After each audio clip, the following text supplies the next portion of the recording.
사랑하는 성도 여러분, 안녕하십니까? 오늘은 4월 6일 월요일입니다. 오늘부터 고난주간이 시작이 됩니다. 일주일 동안 고난주간을 지내시면서 예수님께서 왜 고난을 받으셨는지, 그리고 왜 오셔야 하는지, 또 우리에게 무엇을 주시려고 그렇게 하셨는지를 좀 묵상하시고 또 기도하시는 그런 시간이 되기를 원합니다. 오늘 금요일 날 4월 10일입니다. 4월 10일 날 저녁 7시에 온라인을 통해서 우리 전 교인이 성금요 예배를 드리기를 원합니다. 특별히 그 예배 때 성만찬이 있을 것입니다. 가정마다 성만찬을 함께 나누기를 원합니다. 우리가 함께 모이진 못하지만 가정에서 포도주를 준비하시고 또 떡을 준비하셔서 가장께서 분잔하시고 분병하시는, 우리 교회에서 이렇게 분잔하고 분병하는 것을 할 때 그때 가정에서 동일하게 가장께서 분잔하시고 분병하셔서 우리 함께 성만찬을 드리는 그런 시간을 갖기를 원합니다. 그래서 꼭 집에서 좀 준비해 주시기 바랍니다. 식탁을 준비하시고 그 식탁에 모여서 포도주와 떡을 준비해 놓으시고 또 그 예배 때 인도하시는 대로 분잔하시고 분병하시는 그런 시간을 좀 준비해 주시기 바랍니다. 착오 없이 준비해 주시기 바랍니다. 오늘 본문의 말씀은 마가복음 11장 15절에서부터 25절까지 말씀입니다. 제가 봉독해 드리겠습니다. 그들이 예루살렘에 올라가니라. 예수께서 성전에 들어가사 성전 안에서 매매하는 자들을 내쫓으시며 돈 바꾸는 자들의 상과 비둘기 파는 자들의 의자를 둘러 엎으시며 아무나 물건을 가지고 성전 안으로 지나다님을 허락하지 아니하시고 이에 가르쳐 이르시되 기록된 바 내 집은 만민이 기도하는 집이라 칭함을 받으리라고 하지 아니하였느냐. 너희는 강도의 소굴을 만들었다다 하시매 대제사장들과 서기관들이 듣고 예수를 어떻게 죽일까 하고 꾀하니 이는 무리가 다 그의 교훈을 놀랍게 여김으로 그를 두려워하밀러라. 그리고 날이 저물매 그들이 성 밖으로 나가더니 더라. 그들이 아침에 지나갈 때 무화과 나무가 뿌리째 마른 것을 보고 베드로가 생각이 나서 여짜오되 랍비여 보소서 저주하신 무화과 나무가 말랐나이다. 예수께서 그들에게 대답하여 이르시되 하나님을 믿으라.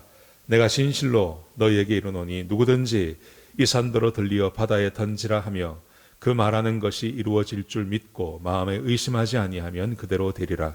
그러므로 내가 너희에게 말하노니 무엇이든지 기도하고 구하는 것은 받은 줄로 믿으라. 그리하면 너희에게 그대로 되리라. 서서 기도할 때에 아무에게나 혐의가 있거든 용서하라. 그리하여야 하늘에 계신 너희 아버지께서도 너희 허물을 사하여 주시리라 하시니라. 아멘. 오늘 본문의 말씀해 보시면 두 가지 사건이 함께 이렇게 묶여 있습니다. 예수님께서 성전에서 가르친 사건과 그리고 무화과 나무에 대한 비유, 이 두 가지 사건이 함께 이렇게 묶여 있는데요. 이 두 사건은요, 딱 한 가지 교훈을 말씀하십니다. 그것은 기도의 응답에 대한 말씀입니다. 예수님께서 마지막 일주일을 보내실 때 매일매일 교훈을 주시는데 그 교훈은 굉장히 중요합니다. 예수님께서 자기의 죽음을 하셨기 때문에 그 마지막 일주일을 보내시면서 제자들에게 주신 말씀은 평소에 주신 말씀도 중요하지만 이 말씀도 굉장히 중요하다는 것입니다. 예수님께서 마지막 일주일을 보내시면서 첫 번째 하신 일은 성전을 정결케 하시는 일이었습니다. 15절에 보시면요. 그들이 예루살렘에 들어가니라. 예수께서 성전에 들어가사 성전 안에서 매매하는 자들을 내쫓으시며 돈 바꾸는 자들의 상과 비둘기 파는 자들의 의자를 둘러 엎으시며 아무나 물건을 가지고 성전 안으로 지나다님을 허락하지 아니하시고, 예수님께서 성전에 들어가셔서 매매하는 사람, 돈 바꾸는 사람, 비둘기 파는 사람, 그리고 물건을 가지고 성전 안을 왔다 갔다 하는 사람들을 다 제지하셨습니다. 제지하신 이유가 뭐냐 하면 성전의 원래 목적을 말씀하시기 위함입니다. 이 말씀이 17절에 기록되어 있습니다. 이렇게 말씀하십니다. 이에 가르쳐 이르시되 기록된 바 내 집은 만민이 기도하는 집이라 칭함을 받으리라고 하지 아니하였느냐. 성전의 원래의 목적, 그 성전의 원래의 목적은 만민이 기도하는 집이라 칭함을 받는 거라는 것입니다. 여러분, 이 말씀을 잘 해석하셔야 됩니다. 예수님께서 이렇게 말씀하지 않으셨습니다. 내 집은 만민이 기도하는 집이다 라고 말씀하지 않습니다. 예수님께서 말씀하신 것은 내 집은 만민이 기도하는 집이라 칭함을 받으리라 하지 아니하였느냐. 칭함을 받는다는 말을 거기에 포함시키셨습니다. 이 말의 의미는 이런 것입니다. 만민이 기도하는 집이라고 말하면 그냥 기도하는 집입니다. 가서 기도하는 집입니다. 세상의 모든 그 종교의 그 성지는요, 사람들이 알고 있습니다. 거기서 기도하는 것이라는 걸 다 알고 있습니다. 만약에 기도하는 집이라 고 하지 아니하였느냐라고 한다면 다른 종교의 성전과 다를 것이 하나도 없습니다. 그런데 여기는 한 말씀이 더 포함되어져 있습니다. 기도하는 집이라 칭함을 받으리라고 하지 아니하였느냐. 칭함을 받는다는 말은 그런 소문이 난다는 말입니다. 예수님께서 지금 성전에 대해서 첫 번째 하신 말씀은 성전은 어떤 곳이냐 하면 만민이 와서 기도하면 그 기도의 응답이 있는 곳이라는 소문이 나는 곳, 그렇게 사람들이 알고 있는 곳이 성전이어야 한다는 것입니다. 여러분, 이 말씀은 아마 성전을 처음 지었던 솔로몬도 똑같은 마음을 가지고 있었습니다. 솔로몬이 성전을 완공한 다음에 하나님께 기도하는 장면이 나옵니다. 그 기도하는 장면을 한번 읽어보십시오. 모든 것이 다 기도 응답에 대한 말씀입니다. 솔로몬이 이렇게 기도합니다. 하나님, 내가 힘들고 어려울 때 하나님께 와서 성전에 와서 기도하겠습니다. 그때 기도를 들어주십시오. 하나님, 내 백성이 힘들고 어려운 일을 당할 때 성전에 와서 기도할 것입니다. 그때 그 기도를 들어주십시오. 그렇게 말합니다. 심지어 솔로몬은 하나님께 이런 것도 요구합니다. 전쟁이 나가서 너무 급히 나가야 하기 때문에 성전에 들어오지 못하고 지나가면서 그 성전을 향하여 손을 들고 기도하면 그 기도도 들어주십시오. 그러니까 성전은 어떤 곳이냐 하면 하나님께 기도하고 기도의 응답을 받는 곳이 성전이라는 것입니다. 자, 이게 원래 성전의 그 용도였습니다. 여러분, 그러므로 성전이 있다는 것은 얼마나 큰 위로가 되고 힘이 되는지 모릅니다. 힘들고 어렵고 낙심되는 일을 만날 때, 사람이기 때문에 그런 일들이 얼마나 많습니까? 그때 하나님이 거하시는 성전, 내가 언제든지 찾아갈 수 있는 성전, 가서 기도하면 응답해 주시는 그 성전이 있다는 것이 이스라엘 백성들에게 얼마나 힘이 되고 용기가 되었는지 모릅니다. 자, 그런데 그 성전이 성전의 역할을 못하는 경우도 있다는 것입니다. 항상 성전이 그곳에 있기 때문에 언제든지 누구든지 와서 기도하면 무조건 응답받는 게 아니라는 겁니다. 오늘 예수님께서 이렇게 말씀하시죠. 너희는 강도의 소굴을 만들었도다 라고 말씀하십니다. 근데 이 말씀, 강도의 소굴이라는 것은 예수님께서 지어낸 말이 아니라 이 말씀은 예레미야 7장의 말씀을 인용한 것입니다. 예레미야 7장에 보시면 하나님께서 그 당시 예레미야 시대의 성전을 보시면서 이스라엘 백성들에게 하나님께서 하신 교훈이 있습니다. 그 교훈은 이런 것입니다. 하나님께서 먼저 이렇게 말씀하십니다. 너희는 이곳이 하나님의 성전이라는 말을 믿지 말라, 이렇게 말씀하세요. 무슨 말입니까? 성전이 아닐 수도 있다는 말입니다. 성전이 외형적으로 성전을 꾸며놓고 그 솔로몬이 지은 그 성전이 그곳에 있기 때문에 항상 그곳에 하나님께서 계시고 백성이 기도하면 응답받는 그 성전이 아닐 수도 있다는 말이에요. 그러면서 성전이 성전되는 조건을 말씀하세요. 이렇게 말씀하세요.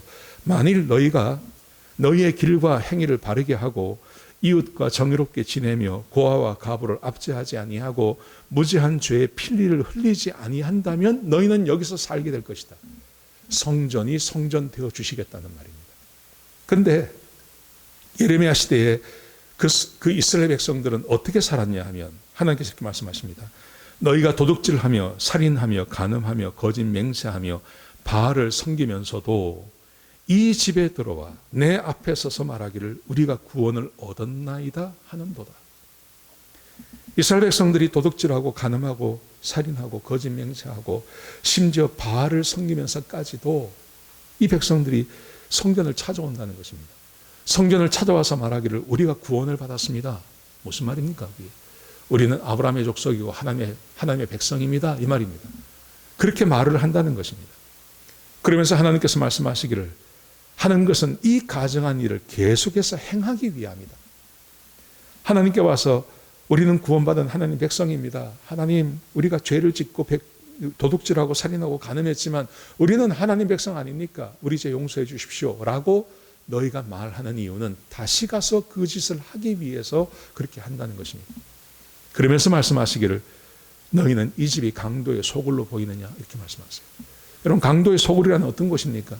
강도짓하고 그 강도짓 했던 사람들이 모여서 다시 작전을 짜고 다음에 어떻게 강도짓을 할 것인지를 거기서 계획을 짜고 하는 거 아닙니까? 그게 강도의 소굴 아닙니까? 하나님의 백성, 하나님의 성전이 도둑질하고 간음하고 살인하고 거짓말하고 했던 사람들이 하나님께 와서 하나님 우리는 하나님 백성입니다 하고 거기서 다시 죄 지을 것을 생각하며 나가는 것, 강도의 소굴과 다를 바가 없는 그때를 말하는 것입니다.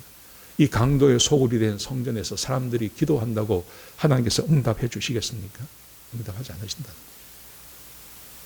지금 예수님 시대에 그 성전이 이렇게 되었다는 것입니다. 거기서 장사를 하고 하나님의 은혜가 임하지 않고 더 이상 하나님의 은혜가 임하지 않는 기도의 응답이 없는 그런 곳이 되어버렸다는 것입니다. 사랑하시는 성도 여러분, 지금 우리는 이렇게 믿습니다. 우리는 눈에 보이는 성전은 없습니다. 교회를 성전이라고 말하지 않습니다. 우리는 알고 있습니다. 성전은 우리의 몸이 성전인 것을 알고 있습니다. 사도 바울이 성령에 거하시는 너희 몸이 성전인 것을 알지 못하느냐 그렇게 말하지 않았습니까? 그래서 우리는 우리 몸이 성전인 것을 알고 있습니다. 그리고 우리는 하나님의 구원받은 백성이라는 것도 알고 있습니다. 그래서 우리는 이렇게 생각합니다. 우리가 기도하면 하나님께서 응답하신다. 그런데 오늘 본문의 말씀을 가만히 생각해 보면 내가 구원받은 하나님 백성이라고 해서 내 안에 성령님이 계신다고 해서 무조건 우리의 기도에 응답하시는 것은 아니라는 것입니다. 우리가 하나님의 말씀에 순종하고 주의 말씀을 따라 살고 그럴 때 하나님께서 우리의 기도에 응답하시는 것이지 내가 하나님의 구원받은 백성이라고 해서 무조건 우리의 기도에 응답하는 것은 절대 아니라는 것입니다. 우리 시대에 기도의 응답이 이렇게 희귀한 이유가 저는 이거라고 생각합니다. 구원받은 건 맞아요. 하나님 백성이 된 것은 맞아요. 그런데 우리의 성전이 내가 성전이 되었다고 해서 하나님께서 거하실 수 있는 그런 거룩한 삶을 우리가 사냐 하는 것입니다. 그렇게 살지 않으면 기도의 응답이 없다는 것입니다. 꼭 기억하십시오. 성전이 있는 이유는 그 성전을 통해서 하나님이 그와 함께하며 기도에 응답하시는 것을 소문내기 위함입니다. 우리가 하나님의 자녀가 되었고 내가 하나님 안에 거하는 성전이 되었다는 것은 내가 기도하면 하나님께서 응답하고 이것을 나만 아는 게 아니라 다른 사람도 알게 하기 위함이라는 것이죠. 여러분 그래서 예수님께서 말씀하신 것입니다. 너희가 내 안에 거하고 내 말이 너희 안에 거하면 무엇이든지 원하는 대로 구하라. 그리하면 이루리라. 기도의 조건입니다. 자, 여기까지 말씀하신 다음에 그 다음 사건이 이어집니다. 그 다음 사건은 무화과 나무가 마른 사건입니다. 자, 19절을 보십시오. 그리고 날이 저물매 그들이 성 밖으로 나가더라. 그들이 아침에 지나갈 때 무화과 나무가 뿌리채 마른 것을 보고 베드로가 생각이 나서 여짜오되 라피어 보소서 저주하신 무화과 나무가 말랐나이다. 예수님께서 그날 아침에 일어나셔서 시장하셔서 아주 잎이 무성한 무화과 나무를 하나 발견하시고 거기 가서 열매를 얻을까 하고 가셨는데 열매가 없었습니다. 그래서 예수님께서 그 나무를 저주하지 않습니까? 근데 저주했는데 하루가 지난 다음에 그 다음날 아침에 보니까 이 무화과 나무가 바짝 말라 있는 겁니다. 그래서 그게 신기해서 베드로가 지금 묻는 겁니다. 예수님께. 예수님, 이 무화과 나무가 말랐습니다. 그러자 예수님께서 그들에게 기도 응답에 대해서 말씀하시는 것입니다. 자, 이렇게 말씀하십니다. 22절 보십시오. 예수께서 그들에게 대답하여 이르시되 하나님을 믿으라. 첫 번째, 기도 응답에 대해서 하나님을 믿을 것을 요구하고 있습니다. 여러분, 하나님을 믿는다는 말의 의미가 뭘까요? 하나님을 믿는다는 말은 하나님의 약속을 믿는 것입니다. 하나님께서 사람들에게 약속하신 것이 창세기부터 생각해 보십시오. 그것은 기도 응답을 해 주시겠다는 것입니다. 내가 너희와 함께 있어서 너희가 무엇을 구하든지 내가 응답해 주시겠다고 하는 그 약속을 하나님께서 하셨습니다. 그 하나님을 믿으라는 겁니다. 자, 기도의 능력이 어떠한 것인지 한번 보십시오. 23절에 보시면 내가 진실로 너희에게 이르노니 누구든지 이 산들어 들려 바다에 던져지라 하며 그 말하는 것이 이루어질 줄 믿고 마음에 의심하지 않으면 그대로 되리라.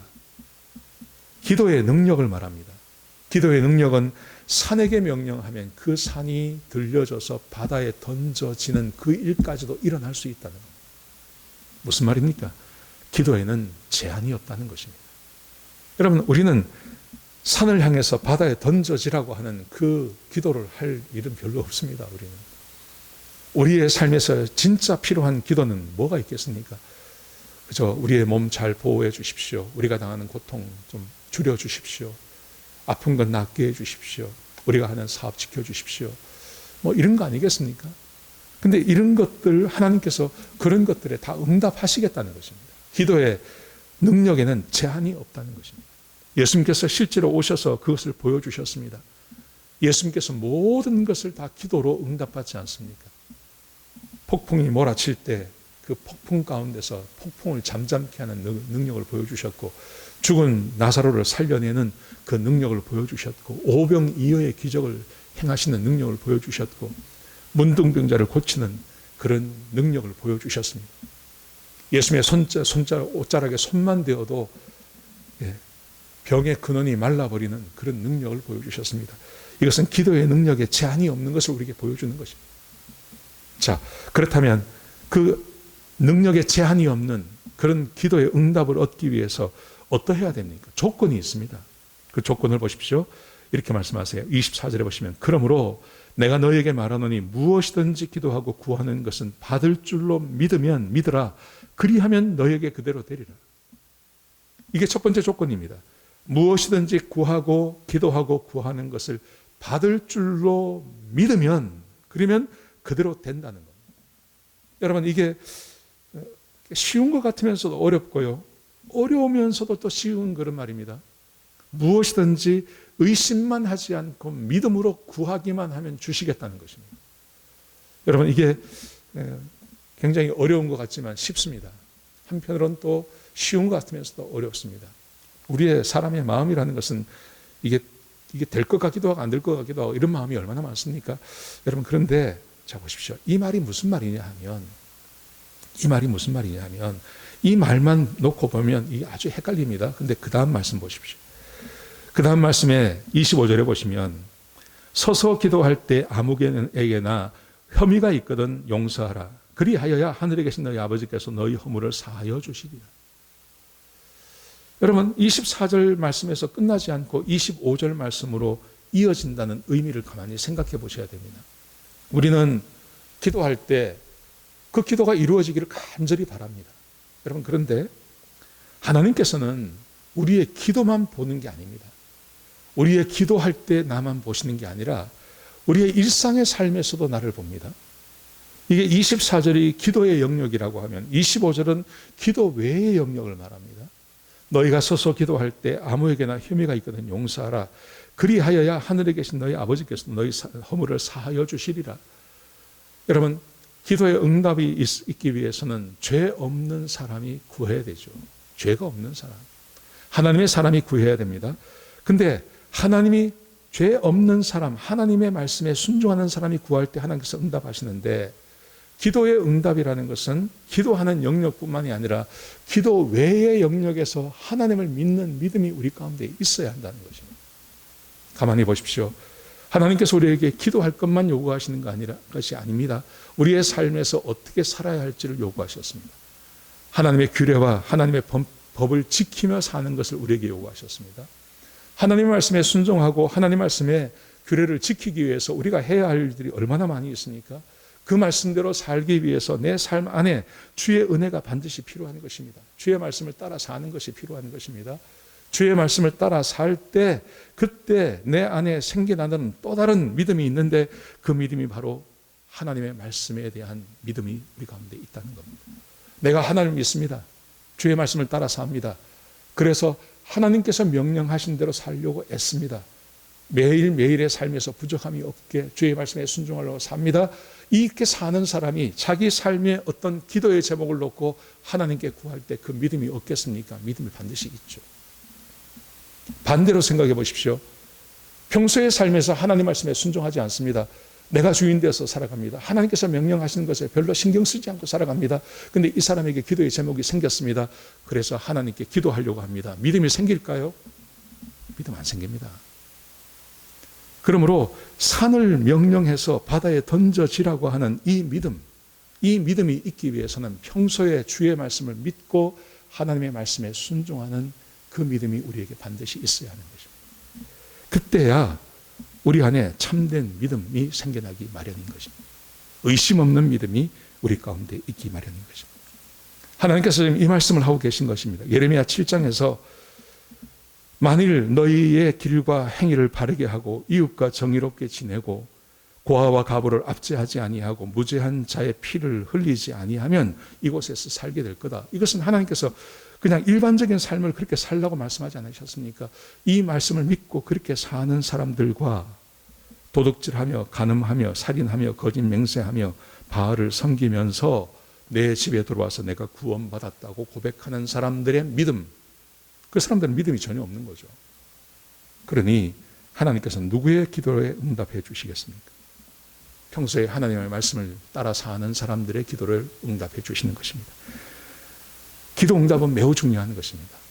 기도에 응답이 있을 때 내가 하나님의 자녀라고 하는 증거를 얻을 수 있는 겁니다. 기도에 응답이 없는 우리 성도님들이 어떻게 내가 하나님의 살아있는 자녀라는 믿음을 가질 수 있겠습니까? 그럴 수 없는 거죠. 기도에 응답이 있을 때 하나님의 영광을 드러내는 것입니다. 이 세상은 하나님을 보지 못합니다.